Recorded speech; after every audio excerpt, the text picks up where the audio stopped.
جو میں بات یہ کر رہا تھا کہ غلاف بدلے جاتے ہیں، دھوئے بھی جاتے ہیں، مگر قرآن کی آیتیں نہیں نکالی جا سکتی.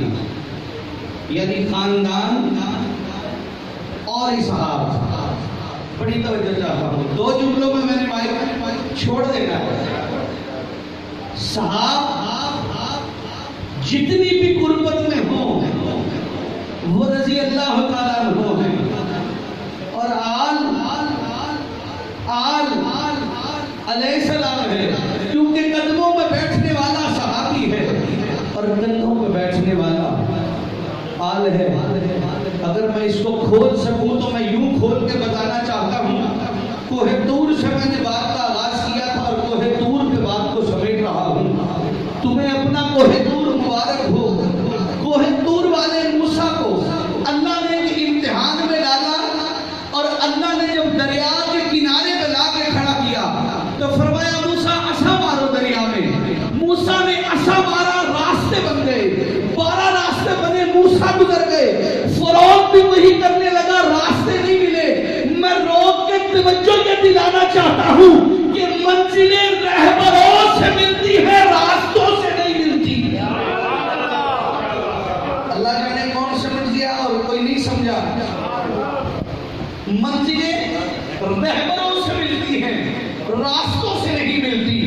راستے کیونکہ رہبر بناتے ہیں، اور رہبر اپنے عصے سے جب رستے بنا دے 12 تو پھر منزل پہ بھی لگا دیتا ہے. تو پتا چلا کہ منزلیں اگر پانی ہیں تو پھر راستوں پر نہیں بھٹکنا ہوگا، پھر ہمیں راہبر کے قدموں میں جھکنا ہوگا. آئیے انہی راہبروں کے دامن میں رہتے ہوئے، انہی رہبروں کے سائے میں نائب مرکزی عالمی امیر محترم وحید انور قادری دامت برکاتہ العالیہ سے ملتمس ہوں کہ آپ مائک پر تشریف لائیں اور خطبہ استقبالیہ کے اس حسن نما جلوس کو، اس حسن نما عرس کو، اس فقید المثال اس کانفرنس کو اپنے الفاظ سے مزید معراج نصیب فرمائیں. محترم جناب مرکزی نائب عالمی امیر وحید انور قادری صاحب، نعرہ تکبیر. ہم اپنے بڑوں کا احترام ایسے اور ایسا جذبے سے تو نہیں استقبال کیا کرتے یار، بھول رہے ہو. نعرہ رسالت،